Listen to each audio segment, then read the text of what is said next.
Déjà, ce qui est fait, si vous avez remarqué, les lauréats de la dernière SNC, il y a un gros effort de faire. Parce que chaque fois qu'il y a des activités où on a des prestations d'artistes, on met un point d'honneur à prioriser les lauréats de la SNC.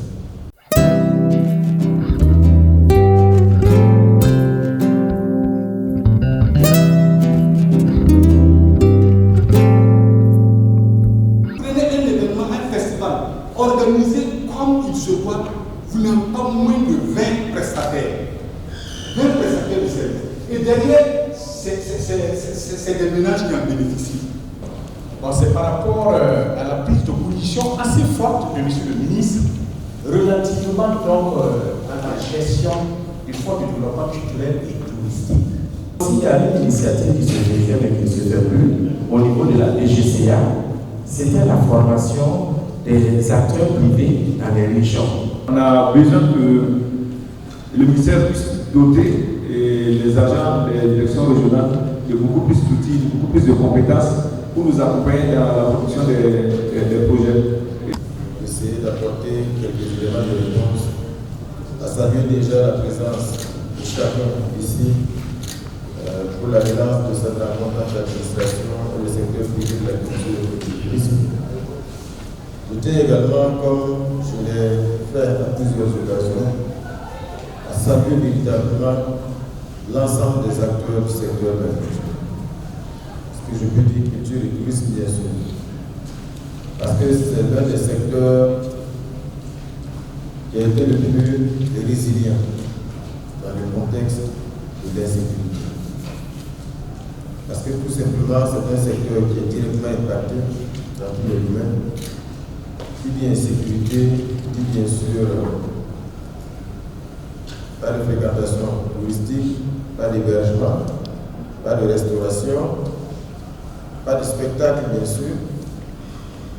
Mais en dépit de ce contexte extrêmement difficile, nous avons un secteur de la culture et du tourisme qui reste debout.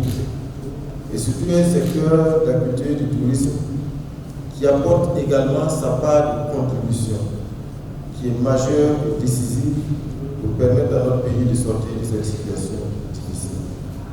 Et je pense que cette reconnaissance-là va à l'ensemble des filières, toutes les filières de la culture, au secteur du tourisme.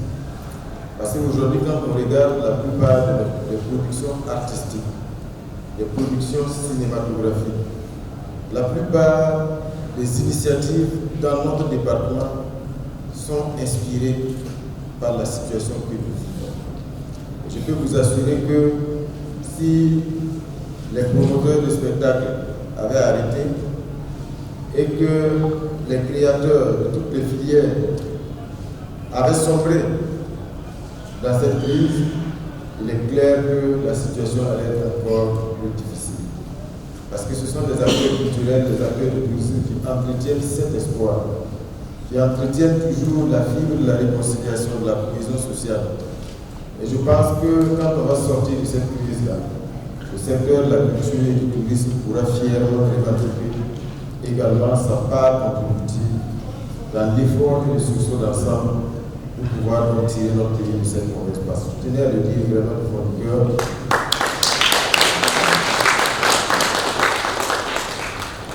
Parce que le département de la culture et du tourisme ne vaut que par les acteurs de la culture et les acteurs du tourisme que vous êtes.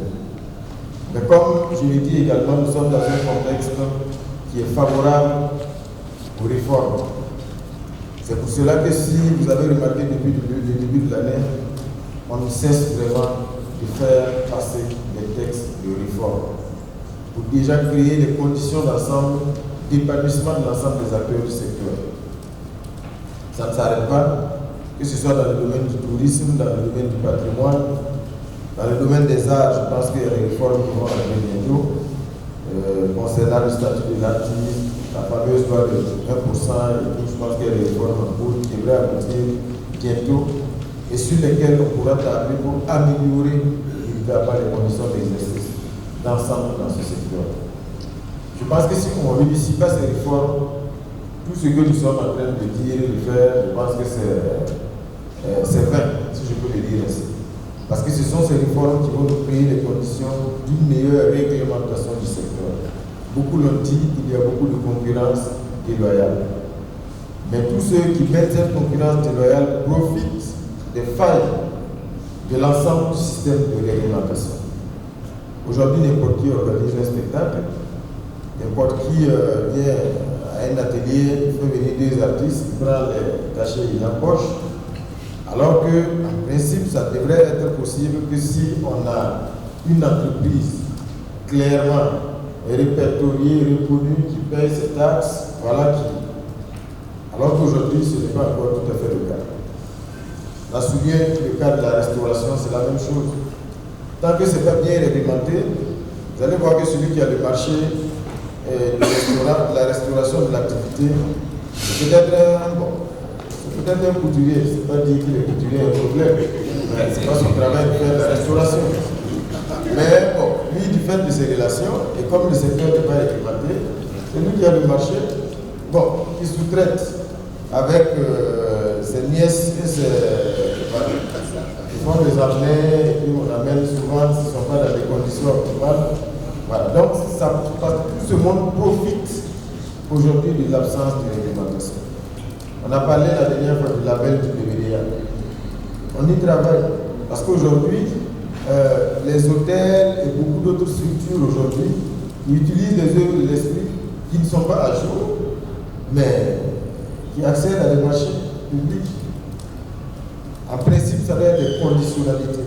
Tout cela devrait permettre de créer les conditions de l'émergence de nos industries culturelles et créatives. Je pense que c'est extrêmement important. Tant qu'on n'assainit pas la réglementation, ça va être très difficile. Alors, la plupart des préoccupations qui ont été soulevées d'abord par le secteur du tourisme, les bons d'hébergement, je pense que c'est des plaidoyers. On prend bonne note. Et comme je dis, c'est des questions d'ordre transversal. Nous allons y travailler. Par exemple, la question du lèvement des perdièmes ou du conditionnement des zones d'émission en retour par des factures d'hébergement, ça ne peut se faire qu'en concertation avec les autres départements, notamment le ministère de l'économie et des finances, et tout parce que ça touche à des agents, pas seulement des agents du ministère de la Culture, mais ça touche à tout le monde. Mais il est clair que, en principe, si on arrive à créer ces conditions-là, ça va assurer au secteur de l'hébergement d'avoir un marché minimum sur lequel il peut chaque fois s'appuyer chaque année, voilà, pour pouvoir donc faire tourner. Parce qu'effectivement, bon, c'est trop facile de prendre les frais d'émission, bon, de venir se retrouver.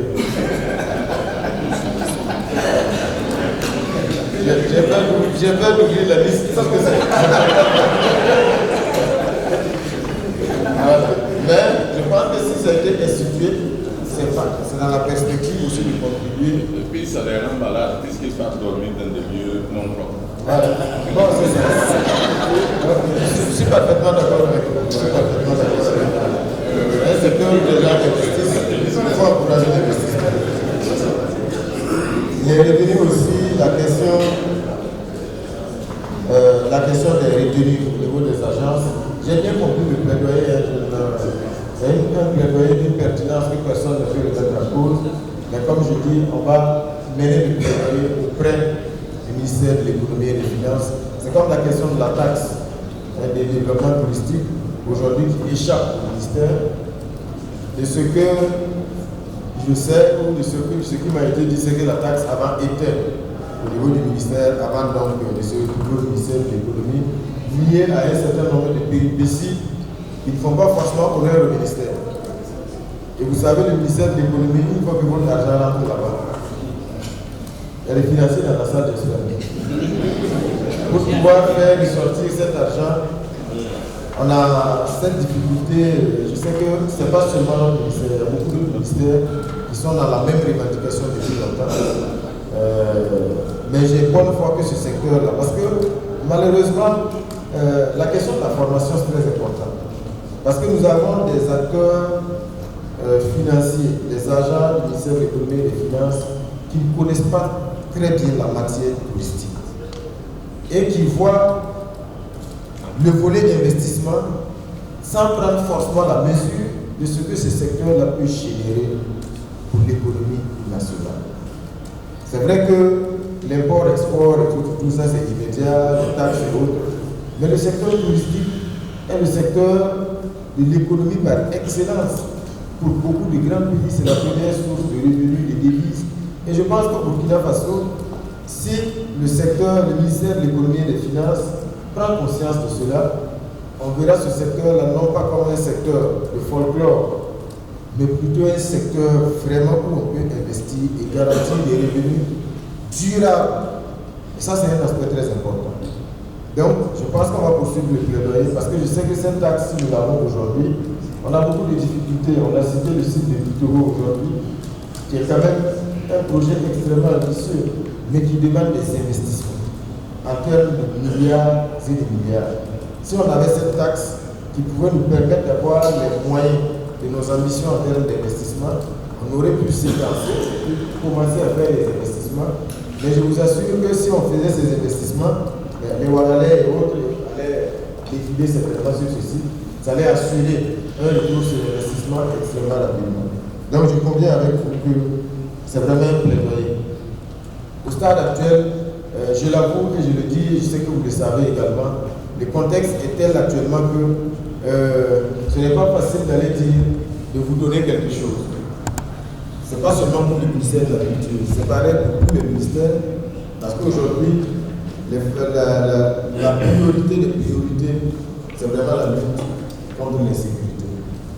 Et les acquisitions et autres qui se font en termes d'équipement militaire passent prioritairement devant tout le reste.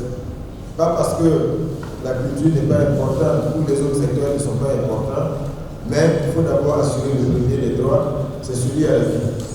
Donc je pense que c'est pour cela que tous les Burkinabés comprennent, que les ministères comprennent, et même que certains consentent en plus même à faire d'autres efforts supplémentaires. Mais je suis convaincu d'une chose, 2024 va être une année, par la grâce de Dieu, qui va nous permettre de pouvoir entrevoir l'horizon.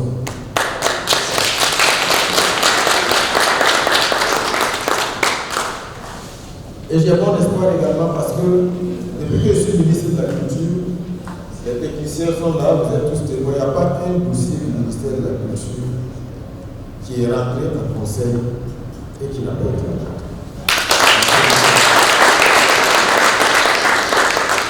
Les grands événements culturels au début de l'année 2023, quand même au niveau du ministère, nous on était dans l'expectative.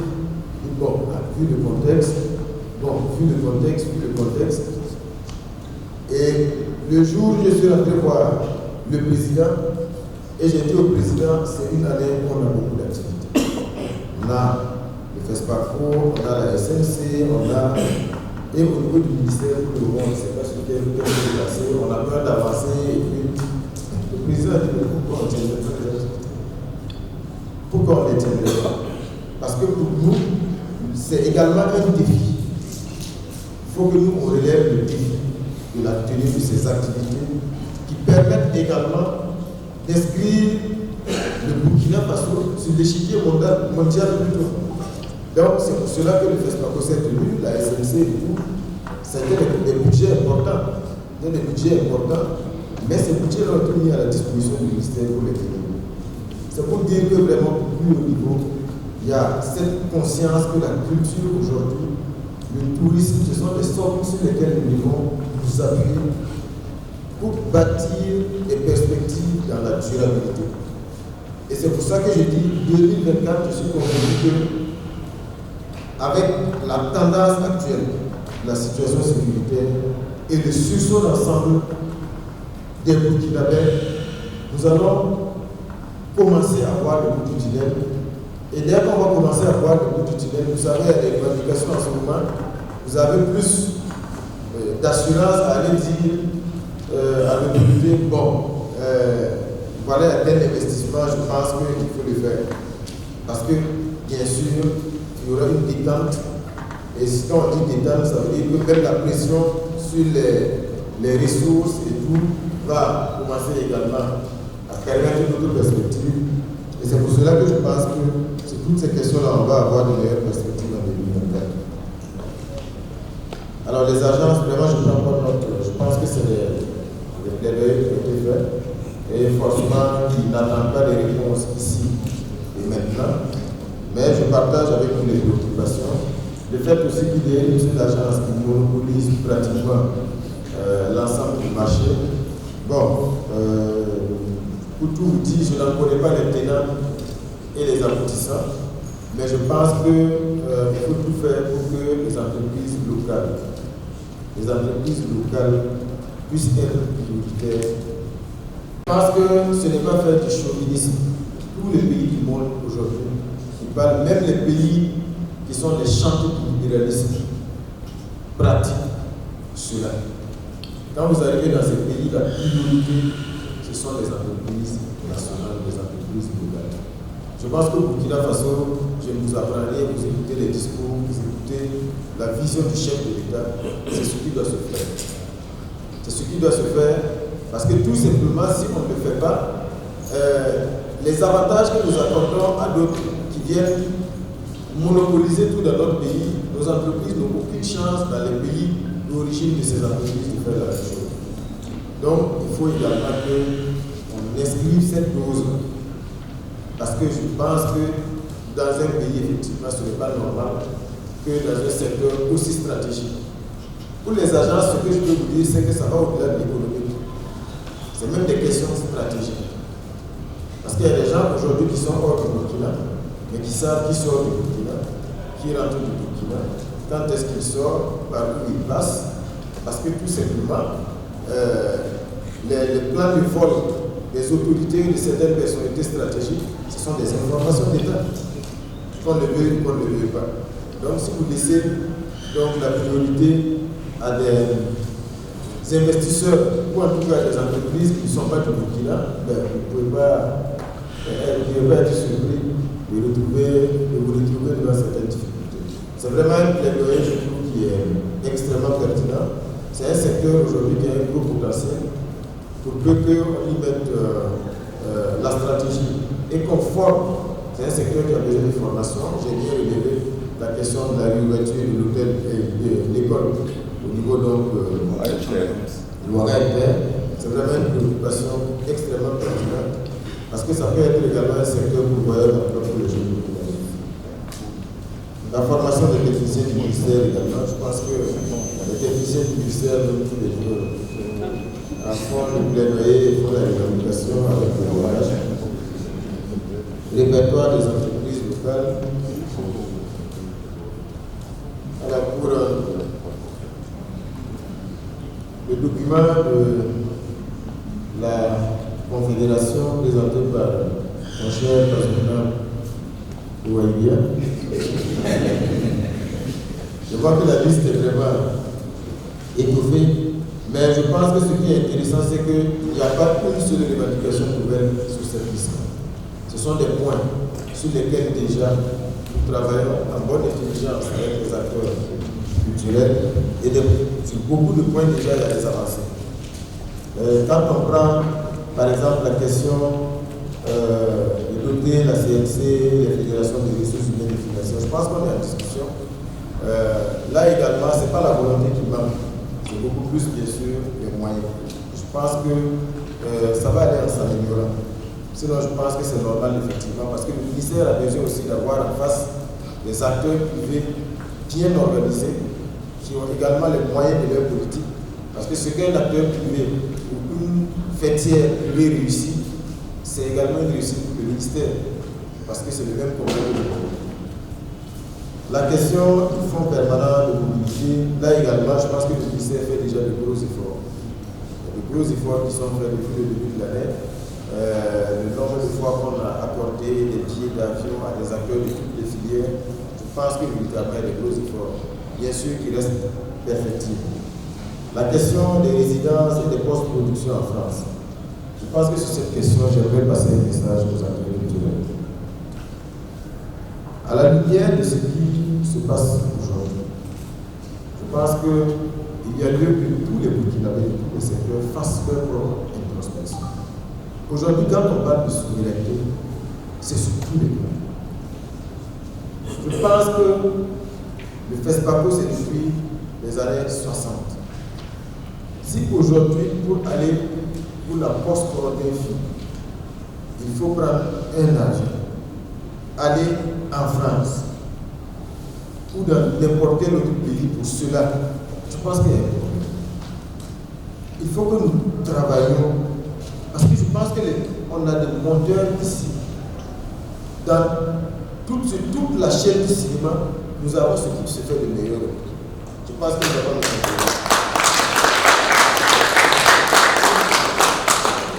Inscrivons-nous dans cette vision de pouvoir faire en sorte que, voilà, aujourd'hui on est dans une situation où un pays que nous on croyait être notre ami décide du jour au lendemain, comme un maître qui est offusqué parce que son esclave a refusé désormais de faire ci ou de faire ça, des mesures de rétention. On dit que les étudiants ne viennent plus, les acteurs culturels ne viennent plus. Voilà, comme ça vous allez savoir. Je pense que c'est dans cette situation que nous devons montrer à ce maître-là que nous avons du potentiel.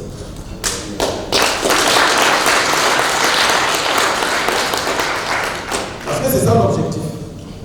L'objectif c'est quoi? C'est que vous, acteurs de la culture, puissiez vous retourner dire, vous voyez, comme vous avez dit que désormais vous faites comme ça, voilà que nous sommes en difficulté. Mais je suis content de voir qu'aucun acteur culturel n'est tombé dans ce panneau. Aujourd'hui, je pense que la personne qui a plus à perdre dans cette affaire, c'est celui qui empêche. Parce que je pense que les acteurs culturels bonifient les choses quand ils font, quand ils dans toutes les filières. Donc, je pense qu'à ce niveau, il faut qu'on travaille. Ici, je parle du cinéma, parce qu'il y a beaucoup de situations où je vois, on a fini de tourner, bon, on veut aller pour la post-prod et on est bloqué. On veut aller terminer le mixage. Pourquoi on ne peut pas le faire ici? Je pense qu'il faut travailler, parce que le potentiel, nous avons des monteurs ici qui font des miracles, si je peux le dire ici. Donc, il suffit juste que nous, on oublie, on essaie de faire en sorte de valoriser ce potentiel-là. Et nous allons voir que nous allons pouvoir le faire sur place ici. Et qu'un film entièrement réalisé au Burkina va pouvoir concourir dans tous les festivals parce que le pays. Alors la question aussi dans la transparence dans l'utilisation des fonds de téléphonie et autres. Ça, comme je dis, je suis venu trouver cette légende au ministère, une vraie légende. Parce que quand je suis arrivé, j'ai même demandé à certains les syndicats et autres qui m'ont dit que c'est des milliards, des dizaines de milliards. Et au départ, j'ai cru effectivement qu'il y avait des dizaines de milliards. Mais je vous assure que quand vous voyez ce qu'il y a comme contenu, c'est les contenus autour de 1,4 milliard, 1,5 milliard là. Et déjà, dans l'affectation des budgets, on tient compte de l'existence même du fonds de téléphonie au niveau du ministère. Ça veut dire que ça aide également au fonctionnement du ministère. Je pense que ça c'est connu. Quand je suis arrivé, qu'est-ce que j'ai dit? J'ai dit le problème dans notre ministère, c'est les investissements. Parce qu'il a parlé de la question des salles de spectacle. Quand on regarde Ouagadougou aujourd'hui, il y a quelle salle de spectacle dont on peut être fier à Ouagadougou? Il n'y en a pas. Il n'y en a pas. Les artistes sont obligés de se rabattre au palais des sports, qui n'est pas fait pour du spectacle de ce type, ni côté son, ni côté lumière. Et la maison du peuple aujourd'hui qui est dans une situation de Sénaza. Sénaza, je pense qu'en termes de public, c'est limité. C'est limité. Donc, Ouagadougou aujourd'hui, au regard et à la lumière du potentiel artistique que nous avons, Ouaga, comme la plupart de nos villes, mérite d'avoir une grande salle de spectacle. Donc ça veut dire qu'il faut véritablement que nous ayons un regard sur l'investissement. C'est bien d'accompagner les festivals, il y a beaucoup de festivals qui viennent, bon, 500 000, 1 million pour son festival, et tout. C'est des choses qui existent qui existeront toujours. Aujourd'hui, je peux vous assurer pratiquement tous les jours un festival. Surtout vers la fin de l'année. Moi, je suis surpris, souvent je suis assis devant la télé, sous le haut paredin.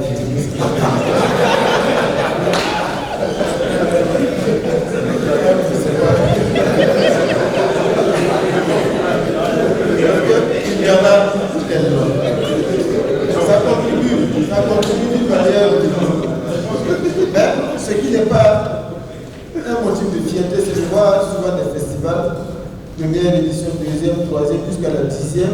Mais si vous regardez le festival, il n'a pas bougé d'un seul centimètre. Tout ça, c'est des remises en cause qu'il faut qu'on fasse. Et la meilleure manière de faire ces remises en cause, ce n'est pas le ministère des porteurs. C'est les acteurs eux-mêmes qui doivent regarder et puis dire voilà comment on fait pour être plus efficace. Parce que j'ai l'impression qu'on se disperse et on fait du saupoudrage. Chaque acteur veut avoir son festival. Finalement, le ministère est obligé, quand il veut soutenir, bon, c'est 500 000 à gauche, 1 million à droite. Bon, les gros festivals ont peut-être maximum 5 millions, je pense que c'est le plafond. Donc, ça ne facilite pas l'impact. On ne voit pas véritablement l'impact de ces investissements. Donc, c'est des questions et des réflexions qui méritent d'être menées. Et je pense qu'il n'y a pas lieu que le ministère se donne la mission messianique, si je peux le dire, de réfléchir ou venir imposer. Il faut que ce soit des acteurs eux-mêmes qui soient les porteurs de cette réflexion. Pour aider le ministère, mais aussi tous les fonds, tous les accompagnements à avoir plus d'impact sur le terrain. Je pense que si j'ai tenu à être là ce matin, c'est pour cela. Hier, on était à la primature, on a fini tard. Ce matin, la cérémonie c'était à 10h, il fallait qu'on puisse être tôt, mais je tenais vraiment à être là. Parce que je pense que pour qu'on puisse améliorer les conditions, faire du secteur de la culture et du tourisme vraiment un secteur tel que nous le souhaitons dans nos ambitions, il faut qu'on puisse se parler, qu'on puisse échanger, proposer des idées, co-construire donc des perspectives pour la culture et le tourisme. Je pense qu'on est sur la bonne voie. Il y a beaucoup de problèmes, je l'ai dit, mais je pense que si on regarde attentivement le potentiel, il est extrêmement énorme. Que ce soit dans le secteur de la culture, parce que ce qui se passe actuellement, c'est même sans les réformes, sans un certain nombre d'investissements, qu'on voit déjà non seulement la résilience, mais la créativité. C'est un motif de fierté aujourd'hui, même quand on va voir le Burkina Faso. Que ce soit dans le domaine de la musique, des arts plastiques, la danse, le cinéma, le théâtre. Il n'y a pas un seul secteur de la culture ou du tourisme dans lequel nous n'avons pas de motif de fierté. Parce que nous avons ce qui se fait de meilleur en termes de talent, en termes de passion. Nous avons des passionnés dans ce domaine. Et je pense que c'est ça qui porte le secteur aujourd'hui. Sinon, avec la crise que nous connaissions, je suis sûr que des pans entiers, les hôteliers auraient transformé leurs hôtels en, bon, je ne sais pas autre chose. Mais aujourd'hui, on voit que malgré les difficultés, les gens gardent espoir. C'est parce que les gens aiment, les gens sont passionnés de ce secteur. Je suis, comme on dit, rien de ce grand, le grand ne peut se faire sans la passion. Et donc, soyons des passionnés de la culture et du tourisme et on va y arriver.